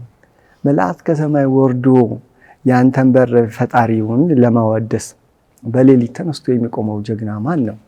የወረረውን እንቅልፍ እንደ ንብ መንጋ እያባረረ ወይም ደግሞ ሰዎች በእንቅልፍ ዘግጠው ሳለ እሱ ደግሞ ጌታውን አስታውሶ የቆመ ማን ነው? እስኪ የሚነሳ ካለ ልቀስቅሰው ብዬ ቀሰቀስኩታል። እና ለዚህ ነው ስራዬ ሌሊት መጮህ አለ። ይህንንም መንፈሳዊ ፍቃሪ የሰጠሁት ነው እርግጥ። እና ከዚህም አንጻር ዶሮን አየሁት። እውነትም ሌሊት ለጸሎት ለሚነሳ ትጉ ሰው ፈጣሪውን ለሚያስታውስ ዘክሮ ለሚዘከር አስታዋሽ ነው ዶሮ። ትልቁ ሚናው ነው። እና ከሌላም መላእክትን አይቶ ነው ዶሮ የሚጮኸው። ስለዚህ አምላክን ስም አስታውስ የሚል ሃይማኖታዊ ትምህርት አለ። ከዚህም አንጻር አውራ ዶሮ ሚና ከፍተኛ ሆነብን። እንደኛ ይሄ ነው። ግን ተመልሰን ወደ አንተ ወደ እንቁላል ናት ወደሚለው ወደዛ ስንመለስ ከእናት ዶሮ አንጻር ነው። ዓለም እንቁላል ናት ወደሚለው ስንመጣ አንዳንድ ጊዜ ያልታቀፈ ዶሮ ይገባል። እንቁላል ገማ ሲባል ሰምታችሁ ከሆነ አይበላም፣ ልጅም አይሆንም። ለምንድነው? ስላልታቀፈ ነው። ገቢ ሙቀት ስላላገኘ ነው። እንግዲህ ያልታቀፈ ይገባል የሚለው ጨዋታ አንስተን ሌላ ትርጉም እውነት ነው። ግን እውነት ነው። እዛም ቢሆን እውነት ነው። ግን ስለሚጠነክር እና እንትን ይላል አየሽ ባለ ዶሮ እና ሚስት ዶሮ ነው የሚያወሩት። እና ገበሬ እኮ እንደ ጭሮ የሚበላው ልክኛ ጭሮ አይደለ መሬትን ጭሮ እኮ ነው የሚያድረው፣ እኛም ጭረን ነው የምናድረው እያሉ ያወጋሉ ከሚስት ከንስት ዶሮ ጋር።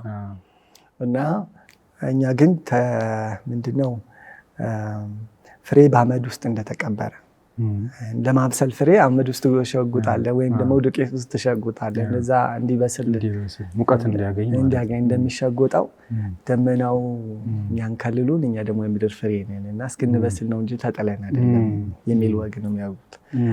ተጥለን ነው ወይስ ደግሞ ይሄ የሆነው ምንድነው? አባት ዶሮ እናት ዶሮ ምን ብሏት ነው ልጅሽ ሲፈለፈል ይሄን ቅርፊት ራቅ አድርገሽ ደብቂበታል። ቅርፊቱ ለምንድነው አንቺ ሳትኖር የተፈለፈለ እንደሆነ ራሱን ራሱ የወለደ ይመስለዋል ይላታል። ከዛ ያቺ ጉድ እኮ ነው በየቀኑ የምጥለው እንቁላል ስለ ህመም አልመሰለህም። በዛ ልጅ ራሱን አስገኘ ትላኛለህ። በየቀኑ የሚያገኝ ፈተና እኮ ክብደት ያለው አይመስልም እያለች ትናደዳለች። እና ተጥዬ ነው ያገኘሁት ራሱን ካለማ ሂድና ነገር ባልታቀፈ ገምቶ እንደቀረ አቅፌ ልጄ የዚህ ዓለም ነገር ሄዳ ነው ወደዚህ ዓለም ስትመጣ የምትጭርበት ጥፍር አብቀል ላባም ደርብ እያልኩ እየመከርኩ ነው ያሳደግኩት፣ እንዴት ራሴን ወለድኩ ይላታል ትለዋለች እሷ። ይገርምሻል እኛም ተጥለን ነው ምን እንቁላሉ ብቻ ይላታል አባትዬ። እንኳን ያንቺ እንቁላል አይደለምና የጣልሽው እኛም ራሱ ተጥለን ነው ካላመንሽ፣ ዓለምም ራሷ እንቁላል ናት። ሰውም ራሱ ተጥሎ ነው። አዎ ሰውም ራሱ ተጥሎ ነው። ባይጣል ኖሮ የዶሮ ነፃ እንትን አይልም። ደመናው የከበበን ደመናም ደግሞ ሞከክ ብለን እስክንበስል ነው። አመድ ውስጥ እንደተሸጎጠው ፍሬ ማለት ነው ወይም ዱቄት ውስጥ እንደተጣለ ፍሬ ሰማያዊ። ሰማዩም እኮ የምናየው ሰማይ እኛ ተሸጉጠን ነው መሬት ላይ እና ተጥለን ነው ይላታል። እና አንተ ደግሞ ጉዳይ ከጥሬና ከፍሬ አይልቅም የዶሮ ነገር ብላ ታስቡበታለች። ከጥሬና ከፍሬ አይልቅም እንትን ነገር ትለዋለች። እሺ ለማንኛውም ኩኩብዬ ልምጣ በዚህ ነው የሚያበቃው። አዎ እሺ ለምንድነው ተጥዬ ነው ወይስ ምንድነው የሚለው ትንሽ የሚያጫውት ነገር ነው። እሷም የዚህ ዓለም ነገር ሄዳ ነው ሙቀት የምታገኝበት ላባ አብቀኝ የምትጭርበት ፍሬ ያዝ ማለቷ ትንሽ ግሳንግስ አስፈልጋል። እንደዛ ማለቷ ነው። መልካም ነው። ጥሩ ጨዋታ ነው። እሺ ቅድም የብዕርንና የፊደልን ነገር አነሳን። አሁን ደግሞ እስኪ ወደ ቀለሙ እንሂድ። ወደ ቀለሙ ስንሄድ አይ ቲንክ ገበታ ላይ ዳረጎት ሀሳቦች ላይ አያያ ለምትጽፍባት ብዕር ቀለም እንድትሆነ ቅጠል ፈልግ ብሎ ይልካል። እና ያችን ልዩ የሆነች ቅጠል ለብዕር ቀለም ልትሰራ ስትወጣ ስትጓዝ ነው ግዑዛኑን እጽዋቱን እንስሳቱን አራዊቱን ሰውንም ጭምር እያገኘ የምታወጋቸው። ያ ጉዞ ምን ይመስላል? በእውነቱ ድንቅ ጠያቂ ነው። የልልም ብለው ብዙ ጊዜ ጥሩ ጥያቄ ከጥሩ መልስ ይበልጣል። እና አመሰግናለሁ ለጥያቄ ደስ ብሎኛል። ከዛ ምንድን ነው ገበታ ላይ ግርባብ ላይ ሰው ወደ ሰው ነው ሄደው በብዛት። እዚህኛው ደግሞ ሰው ወደ ተተክለ ወደ ለመለሙ እጽዋት ነው የሚሄደው ገበታ ላይ። አምላክ ሲፈቅድ ደግሞ ወደ ጉዛኑም ሌላ አይነት እርምጃ አለ፣ እጽፍ ይሆናል። ከዛ ቅድም እንዳልነው ጥላህን ያተልቀው ያወፍረው ብለናል። ሰው ወደ ጉዝ ሌላ አይነት እርምጃ አለው፣ ሰው ወደ እጽዋት ሌላ አይነት እርምጃ አለው። ሜታፎሪካሊ ለዛም እንትን ያልኩት እና እዚህ እንትን ላይ አንድ የሚሰደድ አሽከር አለ። አሽከር ልጅ አንተ አሽከር አንተ ልጅ እንደምንለው እና አንድ ልጅ እንደዛ እና አባትየው ልጄ ታሪክ ላኖርልህ እፈልጋለሁ። ለምን እኔ የተሳሳትኩትን አንተ እንዳትሳሳት፣ እኔ ደገምኩትን አንተ እንዳትደግም፣ ከኔ በላይ ፈክታ እንድትኖር ግድ የለም ታሪክ ልንገርህ። ስለዚህ ቅጠል ይዘናና በቅጠሉ ጨፍጭፌ ቀለም ልስራና ልጻፍልህ። የምታመጣት ቅጠል ግን ተቀጽላ ሆነ የበቀለች አትሆን፣ ከሌላ ታካ የበቀለች አትሆን፣ ራሷን ችላ የበቀለች ለምለም ቅጠል ፈልግና ይዘህና ተቀጽላ እንግዲህ ከስርም ከግንድም ያልተገናኘ ይዘህና። ለምን ይህን እንልሃለው? ራሱን ችሎ ያልበቀለ እንደ ራሱ ሳይሆን እንደ ሌላ ነው የሚያወራው። ስጠይቀው የሚጥመው ሌላ ነው። እዚህ እየበላው እሱ የሚያወራው ሌላ ነው። ስለሱ ስጠይቀው ስለ ሌላ ነው የሚያወራው፣ ወይም የነበረ ጠቃሽ ነው።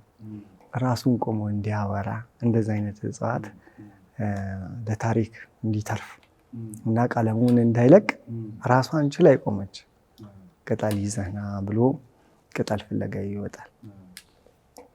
እና ቅጠል እየፈያው እንግዲህ በእግረ መንገዱን ብዙ አይነት ቅጠል እጽዋትን ምናምን ያገኛል። በመሃል ግን አንድ የምስርች ዛፍ ያገኛል። ምስርች ምንላት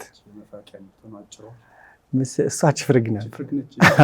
ምስርች ለምርኩዝ ይሆናል፣ ለመቋሚያም ሽማግሌዎች የሚይዙት መቋሚያ የሚሆነው ባላ ያለው ወይም ባላ ለሌለው ቀጥ የምስርች ዛፍ ቀጥ እጽዋት ዛፍ እንኳን ትልቅ አይሆንም፣ ግን ለግላጋና ብራንች ሳይኖረው ቅርንጫፍ ቀጥ ብሎ የሚያድግ እጽዋት ነው። ከዛ ጥንካሬም አለው እና እሷን ሲያገኛት ሌላ እጽዋት መሰለችው። ቦታ ስለቀየርሽ ነው እንደዚህ ውብና ለምለም የሆንሽው፣ መንደር የማላቀሽ ፍጥረት መሰልሽ እኮ፣ ምንድነው ግን ሰው ቦታ ሲቀይር እንደዚህ የተወለወለ የሚመስለው እያለ መጠየቅ ጀመረ። አሁን እኮ ሌላ እጽዋት መስለሽኝ ወደ አንቺ ተጠጋው፣ ግን ማውቅሽ የተለመድሽ ነሽ፣ ምነው ሌላ ሰው መሰልሽኝ እያለ ሌላ ፍጥረት መሰልሽኝ እያለ የሚያናግራት አለ። ግን አንድ ያው እግረ መንገድ ስለሆነ እየሄደ እያለ በመንገዱ ቀጭኔን አገኛት ይላል አይደለ? ቀጭኔ ሲያገኛት ደግሞ በአትኩሮት ተመለከታል። ለምን? ቆዳዋ እንደ ሀገር ካርታ የተከፋፈለ ነው። ቆዳዋ እንደ ሀገር ካርታ የተከፋፈለ ከሆነማ ዟሪ ናት ማለት ነው። ዟሪ ከሆነች ደግሞ እኔ የሚፈልጋትን ቅጠል ታውቅ ይሆናል የት እንዳለች። ስለዚህ ልጠይቃት ብሎ አንቺ አለሜ እንደምን አለሽ ይላታል። ሲላት ዝም ብላ ግርምም እያደረገች አካባቢውን ዝም አለችው። ያን አንገት ይዛ አንቺ አለሜ እንዴት አለሽ ሲላት አሁንም ቃላ ላዩን እያየች አላለችው። ኧረ ምን ዕዳ ነው ይህን ያክል አንገት ቆልሎ ሲጠሩት አልሰማሁት ማለት አለ። ከዛ ይህን አንገትሽን ስንት አሸንክታ ጌጥ ይሆን ብሎ ደግሞ አሰበ። ግን ረዥም አንገት ይዘሽ ብዙ ጌጥ ብታረጊ እሱም ሸክም ነው የሚሆንብሽ። ጌጥ ግን አንድ ነው፣ ነገር ቢበዛ ሸክም ነው ይላል እና እሱ ነው ሌላ እንደዛ። ጌጥ አንድ ነው፣ ነገር ቢበዛ ሸክም ነው ይላትና ለነገሩ ውሃ ስትጠጣ አየኋት፣ እንዴት ነው መከራ የምታየው? እንደዚህ እግሯን ከፍታ አንገቷን ሰብራ በጣም ተሰቃይታ ነው እኮ የምትጠጣው። አደኩ በማለት እንዴት ከረት ግብሯ ተገለለች አለ። የምትበላውን ሳር እየረገጠች ገና ለገና እኔ ቀንበጥ ብቻ ነው የምበላው፣ አናት ነው የምቀነጥሰው ብላ ከመሬት ራቀች ብሎ እንደገና ይወቅሳታል። ምክንያቱም ሰዎች አደግን በማለት ቀንበጥ ብቻ ነው የምንበላው ሊሉ ይችላሉ። ስለዚህ ከማህበራዊ ግብራቸው ሰው ከሚኖርበት የሚገለሉት እነሱ ናቸው። እዚህ ቤት አልገባም፣ እንትና የነካውን አልነካም፣ እንትና የረገጠውን እንደዚህ በማለት እንደ ቀጭኔ ግትርትር ብሎ መቅረት ነው። እንግዲህ ማደግ እንዲህ ከሆነ ምን እላለሁ? ሰላበሉልኝ እንጂ ሰላ እያለ ይላል። ተፍታቱ ማደግ መፍታታትን ማምጣት አለበት አንደኛው። ሌላኛው የሄደ ደግሞ አሁንም አንበሳን ያገኛል። አንበሳን ደግሞ የሚለው ምንድነው? ጎፈሬውን በማበጠር ባትሉ ነበረ። በቸሩ እያለ እንደምን ዋሉ በቸሩ እያለ እያሸረገደ ቀረበው። ለምንድነው? ክብር አንዳንድ ጊዜ ዕዳ ነው እና የማይባለውን የቆጥ የዋጡን እያለ ተጠጋው። ለምን? ወደ አንበሳ ሄደ? እሱም ፈርስን ይገለብጣልና ፈርስ ከገለበጠ በሆድ ውስጥ የተበላ ቅጠል የበላች እንትን እንስሳ ውሎ የት እንደሆነ ይነግረኛል። እሷን ውላ አጥንቼ ቅጠሌን አገኛለሁ ብሎ ነው። ግን አንበሳው አንጀትን ያክል ቀርቦ ገልብጦ ከበላ በኋላ ስለ ቅጠል ምንነት አይጠይቅም። ምን አይነት ነገር ነው? ሁሉ ነገር እኮ እግረ መንገድ ነው። ሰው ለምንድን ነው ከማዕዱ በላይ የማያየው ይላል። አይገርምም? ሰው ከማዕዱ በላይ ያየው ነው። አንደኛው ሀሳብ ማደግ አንተ ከምትለው ከመዋያ አንድ ስንዝር ሁለት ስንዝር እርምጃ አልፈህ ያንተን ጉዳይ ጨርሰህ የኔን ጉዳይ ስታይ ነው። እና የአንበሳ ሄዶ የዛችን ቅጠል መጨረሻ አላየም። ለምን? ከፍላጎት ወዲያ ምንም ነገር አያይም እና ይናደዳል። አዎ እና አብዛኛውን ነገር እግረ መንገድ ነው። ስለአንተ ሄደህ ስለኔ ማብቃት አለብኝ እና ለአንተ የሚጠቅም ከሆነ ስመጣ አንጠልጥዬ መምጣት አለብኝ እና ይህንን ወቅሶ ያልፋል። እንዲህና እንዲህ እያለ እንዳንጨርስባቸው መጽሐፉን። ግን ሌላ ተከታይ ጥያቄ አለኝ እዚህ ላይ። ወጣህ ያችን ቅጠል ፍለጋ፣ ያችን ልዩ ቅጠል በራሷ የበቀለች ያችን ቅጠል ፈልገህ አላገኘሃትም። ስትመለስ እኔ እንደውም የጠበቅኩት አያያ ይቆጣል ብዬ ነበረ። አያያ ለስለስ አድርጎ ግድ የለም ምናምን ይልሃል። እዚህ ጋር በሌሎችም ሀሳቦች ውስጥ የተንጸባረቁ ይመስሉኛል አንዳንድ ጉዳዮች አሉ። ለምሳሌ የማይጣጣሙ የሚመስሉ ግን የሚጣጣሙ ሀሳቦች ይነሳሉ። አሁን ቅጠሏን ፍለጋ ሄደህ ፈልገህ አጣሃት፣ ግን የሆነ ነገር አግኝተሃል። አጥቶ ማግኘት አለ እዚህ ውስጥ። ቅጠሏን ያጣሃት ግን ያገኘኸው ነገር አለ። በሌላም እንዲህ ፈዞ መድመቅ፣ ዝግ ብሎ መፍጠን፣ ቅድም ስትለው እንደነበር እነዚህን ጉዳዮች ትንሽ ፈታ አድርጋቸውና ወደ መጨረሻው ጥያቄ እንሄዳለን።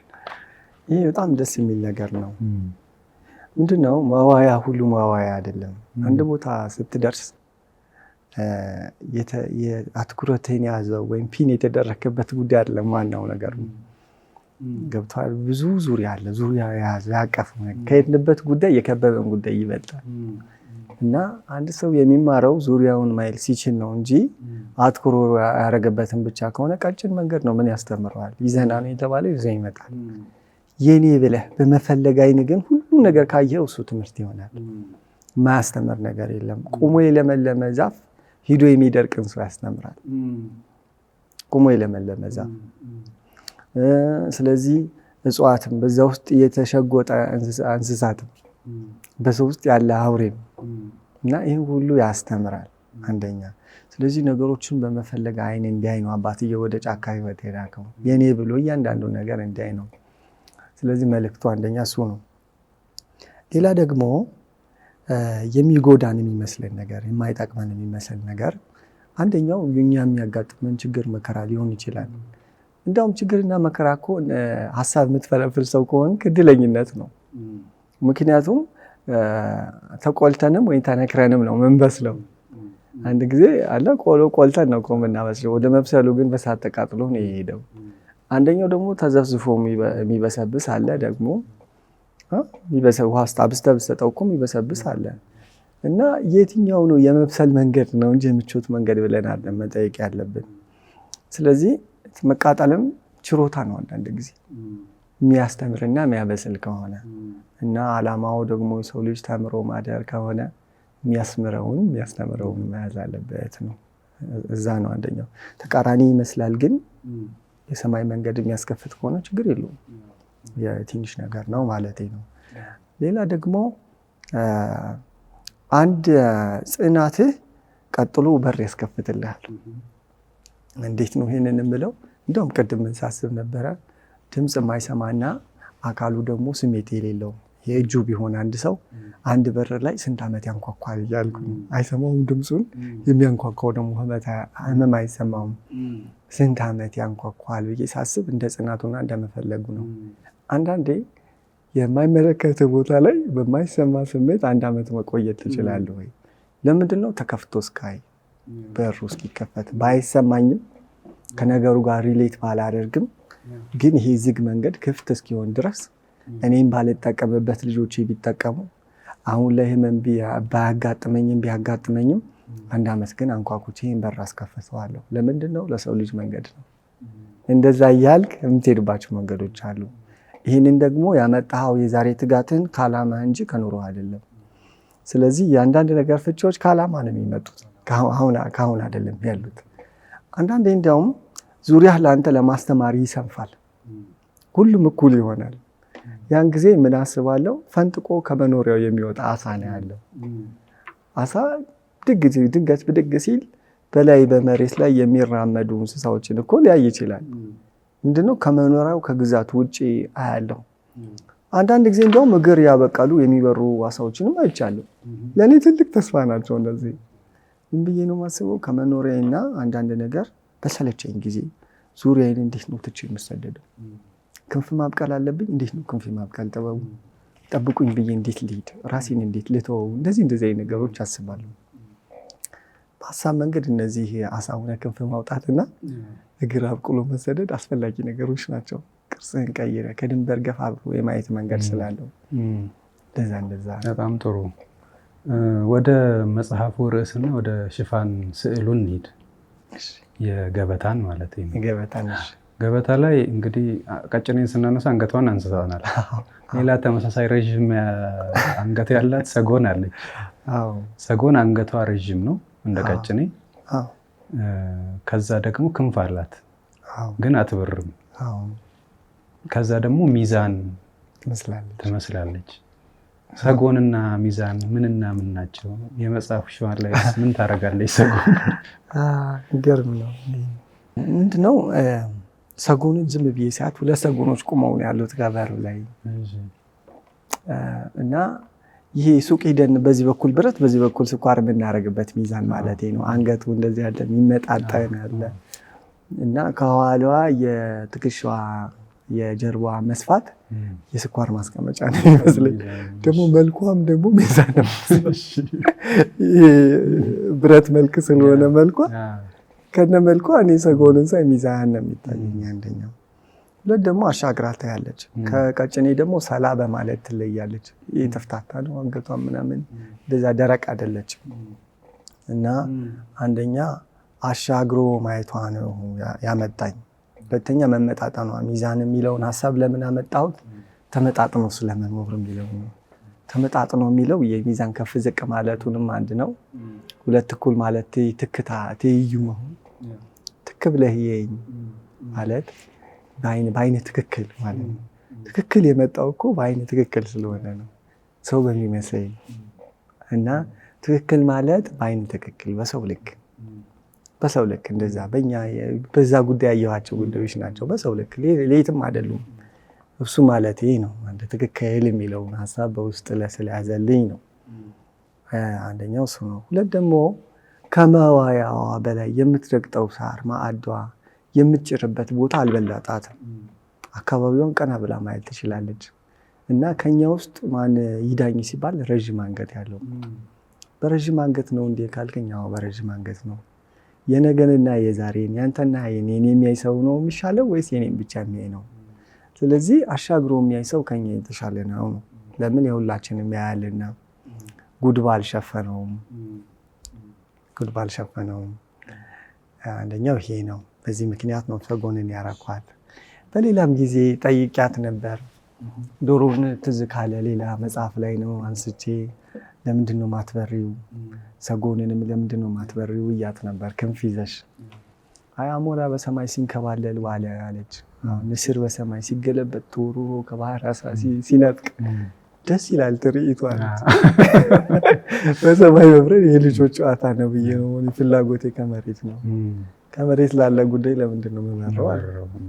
አሁን እኮ ስታስበውም ትርኢቱ ብዙ ነው እንጂ ፍላጎት ከመሬት ነው ያለው እና ዋናው መሬት መያዝ ነው። መሬት መያዝ ነው። ገዢ መሬት መያዝ። መሬት መያዝ።